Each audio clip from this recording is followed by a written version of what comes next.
Hello friends, welcome back to my channel mister Niladi. তোমরা তো জানো আমি সেদিন গিয়েছিলাম জগন্নাথ বাড়ির রথের মেলায়। এদিকে জগন্নাথ বাড়ি আর এদিকে জগন্নাথের রথ। আমরা জগন্নাথ বাড়ির ভিতরে ঢুকিনি, কারণ জগন্নাথ বাড়ির যে জগন্নাথটাকে রথে উঠানো হয়ে গিয়েছিল আর সেখানে ছিল অনেক ভিড়। এখানে অনেক দোকান খুলেছিল, যেখান থেকে মা অনেক কিছু জিনিস কিনেছে। এখানে ছোটদের জিনিস থেকে শুরু করে ঠাকুরের গোপালের ড্রেস, বাইরে থেকে আচার পাঁপড়, ছোটদের খেলনা, অনেক কিছু ছিল, যেখানে থেকে তোমরা চাইলে নিজের জন্য অনেক কিছু কিনে নিতে পারো। আর এখানে অনেক ভিড়ও হয়েছিল, দেখো একটা জগন্নাথের রথ যাচ্ছে।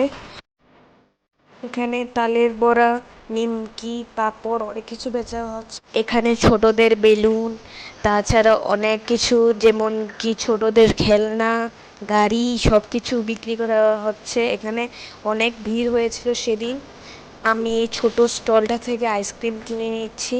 এই আঙ্কেলটা আমাকে আইসক্রিম বার করে দিচ্ছে আর আমি বলতে চাচ্ছি কি আইসক্রিম দিতে হবে। আমি এই চোকোবার আইসক্রিমটা নিয়ে খাচ্ছি এখন।